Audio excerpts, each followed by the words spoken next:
is that idea that pain actually is the on-ramp to the transformational journey. Right. And there are those people that just within themselves desire something more and go after it. But for many people, and myself would be a part of that, is I needed the chaos and the pain to create the openness and the vulnerability that allowed me to really begin to go after this journey and to experience the transformation.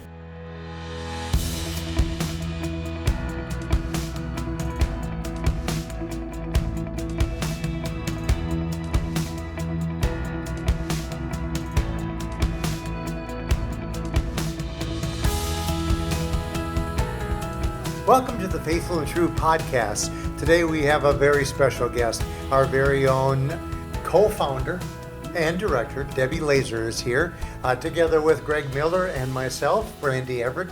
And we are here to talk about a great subject matter that Debbie knows a great deal about, and which will lead to us talking about her brand new book, From Trauma to Transformation. Debbie, welcome back to the podcast. Great to see you. Yeah, thanks. I love being the podcast with you Well, boys. it's great to be together. And like Randy said, what we want to talk about is kind of that topic of from trauma to transformation.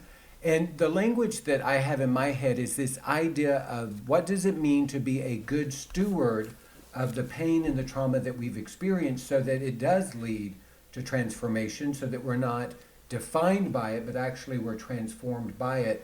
So let's just kind of start with what caused you to be interested in this particular topic, and when did that begin for you? Well, I almost have to go way back, really, to the 1980s, late 80s, when Mark and I were crashing from his newly identified sexual addiction, and he went to inpatient treatment at the time for 30 days at Petra Karn's first treatment center here in the Minneapolis area. Unfortunately, he's no longer there. And that led us both to getting help because they signed us both up for counseling and groups and individual couples work, the whole 9 yards, back in our hometown in Iowa where we lived. And so when we went home, we both began really regular weekly meetings. Both of us, I think we were involved in recovery probably 4 nights of the week, every week. And so it was a lot. And when I look back today, it was really the beginning, though, of some very wise counselors that we met with who knew how to slowly embrace the pain of what we were going through and slowly, each time we met, teach us or open our eyes to something about ourselves. Yeah. And so as that continued, I realized almost how addicted I was becoming to the process of liking the things I was learning and the ways I was changing, not only with trying to heal the hurt from the addiction, but also how I was parenting my children and at the time growing a business of my own, becoming, a leader of many of the people that worked for me. And so it was a good feeling. So fast forward to, sorry. Let's stay in the 80s for a little bit. Oh, yeah. Back in the 80s, were the people that you were working with, your counselors, were they using either the term trauma or were they using the word transformation? No, neither one, Yeah. actually. What was the language You that know. you were hearing back then? What was kind of the invitation? I think it was more about, I can see you're in a lot of pain, Okay.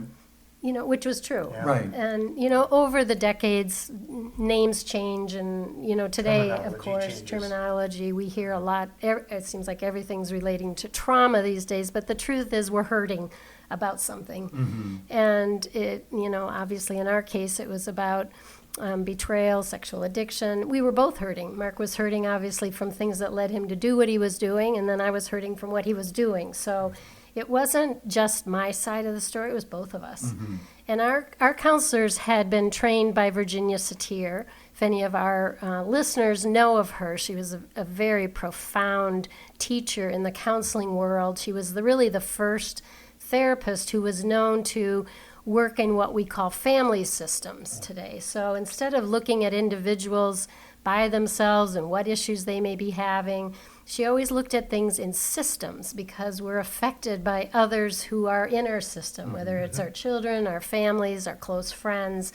And so that was a very unique way to approach counseling back then.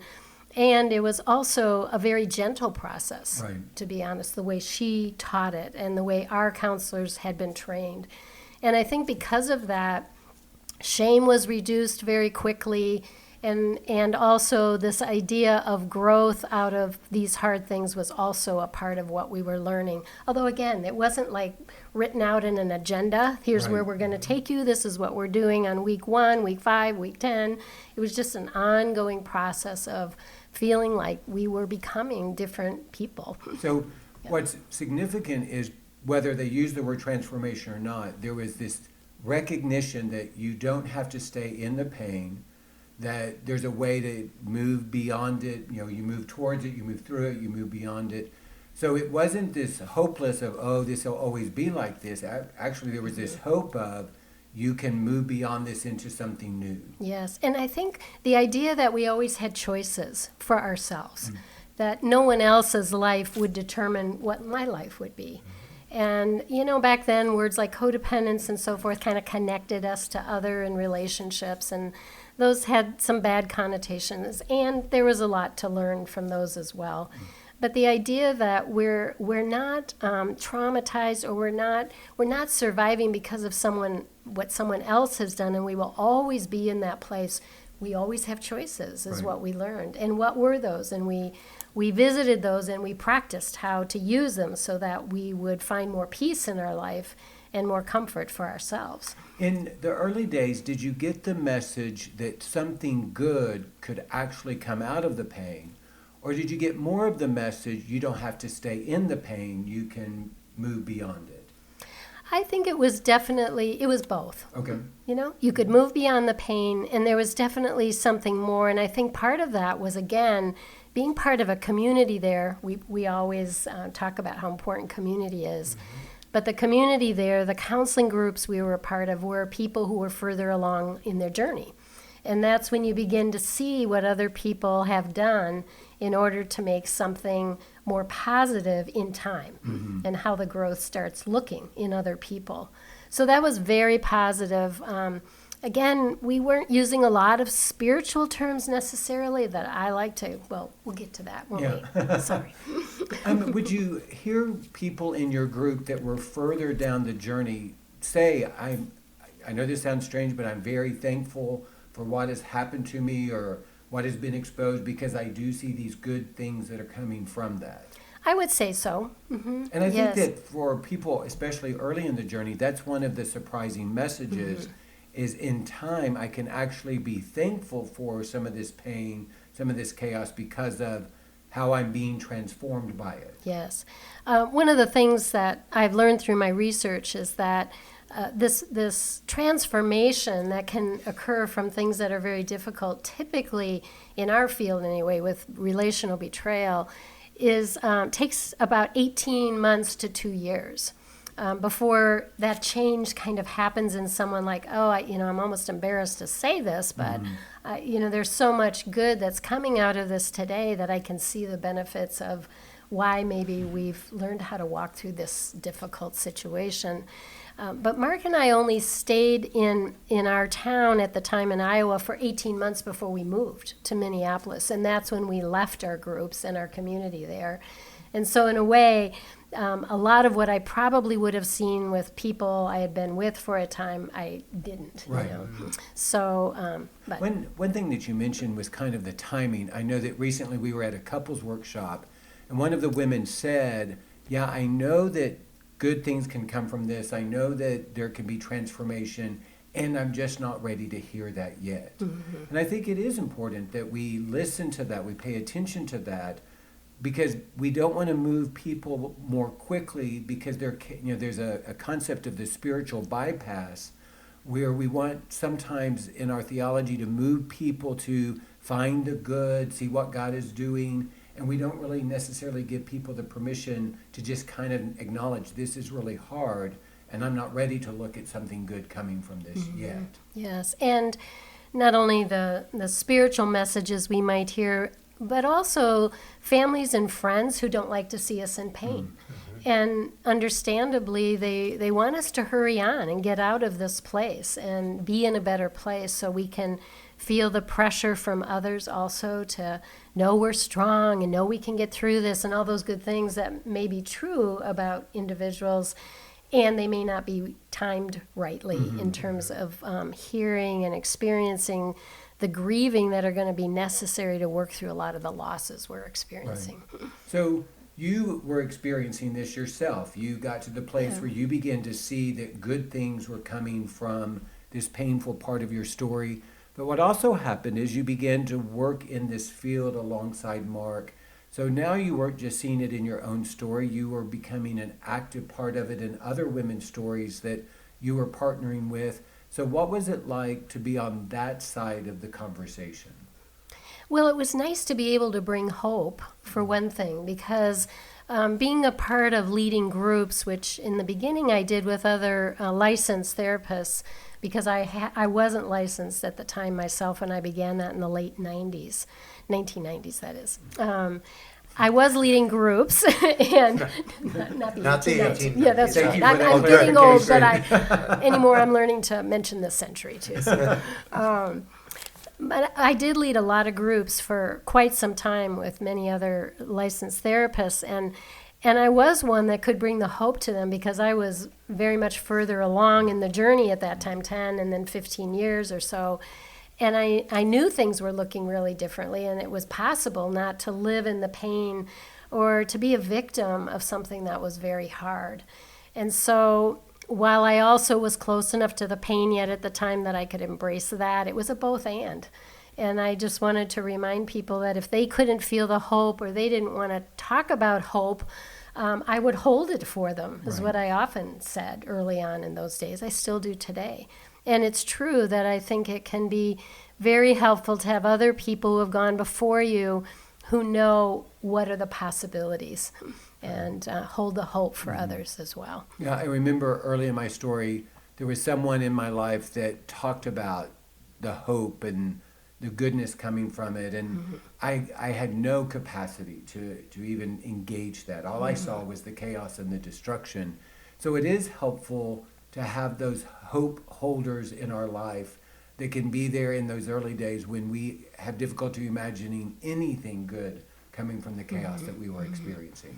You know, what's interesting, Greg, is that we have so many clients that come to us from very influential places in their life, many leaders, many church leaders, music directors, professors, attorneys, and so forth. And when I see them in their broken place when they first come, it's hard not to talk about what I believe God might be doing in their lives. You know, that going through this with the right kind of help and resources can definitely lead them to be better leaders in whatever their profession is. And I clearly see that. And it's hard to not want to talk about it a little bit. Sometimes they do just a teeny little bit, kind of wait for their reaction. But I also remind them I don't want this to sabotage what we need to be focusing on now, which is grieving and pain and support and safe people and all those other things. But it does. It just becomes clear. Oftentimes God wants to use our pain to grow us up in some new ways. Well, I've told this story before, but Beth and I came here in the midst of our chaos, and one of the most hopeful things was for me seeing you and Mark together. That what's true is each of you were doing your own work, and so there was hope for you as individuals. But what was also true is there was hope for you as a couple. That y'all were functioning, y'all were thriving, y'all were in this amazing relationship, and for those of us who come to Faithful and True as a couple, that was such a message of hope that, yes, I knew that I could be okay. I knew that Beth could be okay. It was great to know or be reminded that as a couple, it was possible to navigate this, and we didn't have to stay in the pain and the chaos. What's funny is before I went back to school and really entered into this profession full time with Mark, sometimes he and other counselors would be working with a couple or whatever, and they'd say, "So your wife, she's like still around?" And like, "Yes, we're still happily married. Can we see her?" You know, it's like I know they just wanted to see me. I mean, I Right. didn't have to say anything. Walk her through the room. They just wanted That was to her. make sure I wasn't bopping them on the head or something like that. Yeah. You know, that I really truly looked happy and I wanted to be in here, and so we often laughed about that. Right. I'm happy. I'm really happy. So that does bring us maybe to the next stage where you were working with couples and individuals and you begin to realize this is what I want to do professionally. And so you go back to school. And so now you're getting an academic perspective to this idea of transformation and what that can look like for someone. Yeah. Well, it was interesting how, you know, throughout my program, it wasn't until the end when I was working on my thesis and beginning to do my research that I knew that I wanted to do something that had to do with relational betrayal, because that's what I worked with all day, every day. And when I started to do research, I was just like thrown into a bucket of gold. I mean, I was running into the clinical terms of post-traumatic growth. And the great researchers, Tedeschi and Calhoun, were two professors from the University of North Carolina who had been researching this idea that growth can come out of very difficult and traumatic situations. And they, along with other researchers, had looked at many traumatic life events. They'd looked at natural disasters, at terminal illness, at wartime victims, at sexual abuse for children, and all kinds of things. And they continually found and created their own assessment for measuring the kind of growth they were seeing in people. And it was consistent with the fact that it took resources. This wasn't just a matter of time passing, Right. but it took right resources, and they named several of those, you know, like community and truth-telling and counseling to restructure our thinking processes, our belief systems about what's happening in this traumatic situation. And I thought how cool that would be to use all the things that they had established and use them for, really it was the first research project for betrayed women. And so I began that process and wrote my thesis about all that. I couldn't actually carry out the research itself because I wasn't working on a Ph.D. and I needed to be at that level in order to do that. So I finished my thesis and then connected with Elizabeth Griffin and David Delmonico, who are consultants and work with us at Faithful and True.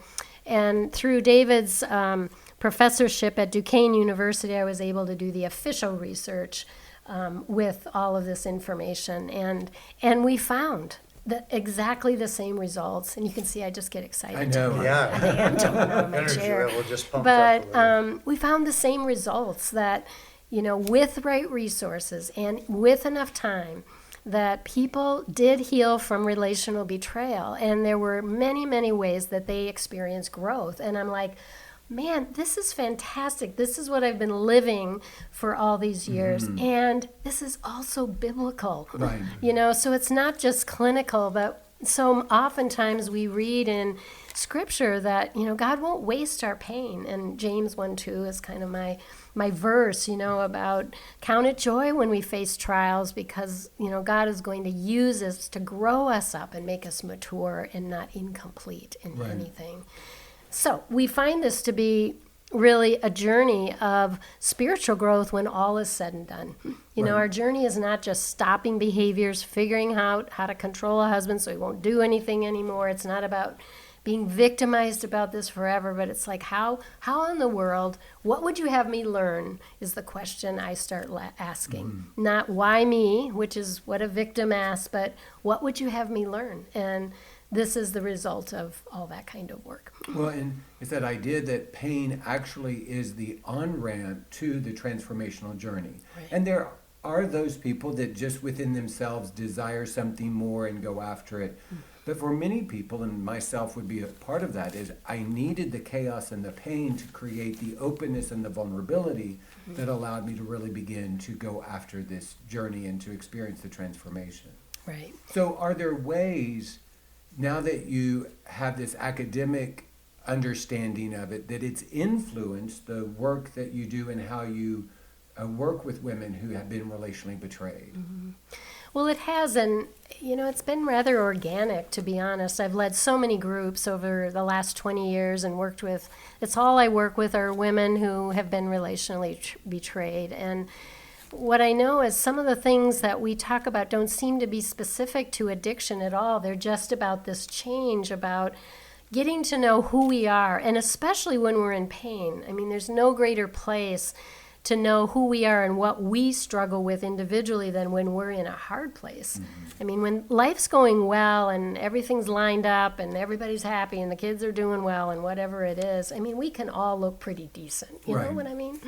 But when things are hard, then some of the things that maybe are incomplete in us are our opportunities to work on changing some of that. Like, what do we do when we're really angry and disappointed? How do we show up? Do we rage? Do we get violent in that place? Do we yell and scream? Do we demand? Do we try to control? Do we go away and withdraw? Do we not talk at all? We all have things that we do. And as we started talking about all these many, many things in group and in my counseling, I began to realize that slowly, all these small steps, these very practical things that we can learn to do, began to transform how we looked at life, how we looked at our life, how we created different priorities at times, we used our time differently. It started to change everything about who we were. And that's what I loved, were all the practical steps, not the, you can do it, and I'm not saying there's anything wrong with just pray more, but what else? Yes. I always wanted that, and what else? Because there were practical things like, pay attention to what you're feeling and what are your feelings telling you and what do you need from that, instead of saying, I don't know, let's figure it out, so that you can state needs and let's figure out these practical steps of growth. Well, you kind of alluded to this, but that old saying, time heals all wounds, that's just not true. It's not true. Time on its own doesn't do anything but cause something to get infected and then gross and then things fall off. So time by itself is not enough. It's time with doctors, nurses, medical technology, maybe surgery, antibiotics, all kinds of things come together to bring healing. And if that's true for who we are physically, it makes sense that it's true for who we are emotionally and spiritually. And so there are these practical things that we do that, yes, time is a part of it, but it's with support, it's with community, it's some of the things that your research discovered that make a significant difference in what happens with the pain. Because it's not guaranteed that we're going to be transformed by the pain. What can also happen is we begin to get consumed by the pain. And that consumption is what holds us hostage. Yes, and that's very true. If someone comes into a group or into your office, and what you see is they are consumed by their pain, it's like they are somewhat stuck in it. What's kind of the invitation that you can offer? What are some things that maybe you're going to encourage them to consider based upon the research and your understanding from all these years of practicing? Well, the very first thing that's I like to look at is physical stuff. Just talking with a woman earlier this week and realized that it's been a month now since she discovered some new information about her husband's life, and she literally has not been sleeping. And she said, no, I mean it. Like, I don't sleep at all. In fact, I'm afraid to go to sleep. And so it's a very practical step, but none of us work well when we're sleep deprived. Right. No. And so it's a very practical step to encourage her to go and get help with that. Go to her doctor, see if she needs help that way, or see where she is with taking something to sleep, or is that the problem, or just figuring out that. And also eating. Many women don't eat when they're really scared or when they're really mad, and figuring out how to nourish yourself in the best way you can when you're in that place is really important. Right. Some women are really in a lot of pain because they're scared to death financially. That they may think, given what's going on and maybe their lack of information about finances or the threats from their husband that they won't get anything because he's leaving or whatever, that can be devastating. And sometimes they just need information from someone who can help them see the reality of their situation. But I usually go from some of those practical steps, very early practical physical steps, to taking a look at who else they have that they can talk to. I find a lot of women who are in excruciating pain in the beginning are there because they have no one to talk to except themselves. Right. And their husband, who they might be really mad at this point, or he's not safe, they don't feel they can talk then, they don't think they can share with loved ones because of various other reasons. So we talk about what might be a step for them to find some kind of community for themselves. And that's where sometimes our workshops come in. You know, they can come here and be anonymous, basically, not be known in their own community. Sometimes that's a big help for them.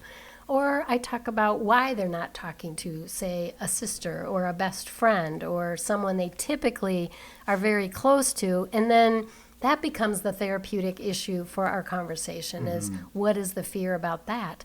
So again, very slow steps, but you know, the community piece is a very big one to healing. People do not heal in isolation. Right. We tell the men that, and it's Absolutely. true for the wives as well. What's interesting is your encouragement is you support them to do the self-care that they need.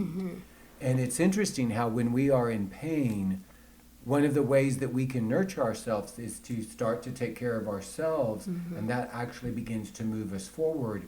But if we have this belief that somebody else can do something to relieve us of our pain, that may be part of what keeps us stuck. Yeah. And again, another belief system we want to visit, because the belief system might be, well, it's not a good thing to take care of myself. Right. I've been taught that's selfish. And so if that's a belief system, then we got to go back and visit that one and figure out whether that's one she wants to live with today. And usually it doesn't take a lot of prompting, or I give a little assignment, which I like to do, to try something. You know, what about trying 2 hours by yourself, get your husband or a babysitter to watch the young kids. I want you to go out and see what that feels like. By the time we talk the next time, it's like, whoa, that was amazing. Yeah. You know, I mean, they don't even know how much they're starved for some of the basic self-care. So that becomes very important as well. Again, a real practical step, how we do that. Okay? Well, all of this, To stop. all that we don't have to stop, okay. but we would just as soon have it recorded as part of the podcast. Okay, sounds good. All of this experience and research and real life that you've been through has led to you writing a fantastic book. And Debbie lets me do the promotions because she's much too humble to want to tell you how great this book is. This is Debbie's new book, From Trauma to Transformation, A Path to Healing and Growth, which is a great subtitle for this. So all of these concepts of trauma and how to achieve that transformation makes for a fantastic read. And it's available on our website at faithfulandtrue.com. Go to the store and you can order this book. It's also available at Amazon and wherever fine books are sold. So thank you so much for joining us again today and telling us about From Trauma to Transformation. Real quick, one other resource that we want to tell you about is our Women's Journey Workshop. We do those about 4 times a year. We're recording this in September, and at the end of October, there's going to be another one. And all of the things that Deb writes about, her philosophy, her perspective is played out at the Women's Workshop. And so for those women who are in pain because of relational betrayal, we would say that that's a great place to start. And there are information on our website. There you can get information about the workshop. You can register, or you can call the office if you have other questions. But we really want to invite women to come and be a part where you are validated in the pain that has been created and you are offered hope too. Holds true as well for the men who are out there. If you're struggling with pornography or sexual addiction, our Men's Journey Workshop we offer every month. So check out faithfulandtrue.com. Click on the workshops and you'll find all the information about the Men's Journey Workshop, the Women's Journey Workshop, and our Couples Journey Workshop as well. Until we join you next time, we thank you for being with us today. We hope that this coming week for you is going to be a week that's filled with many blessings and with great vision.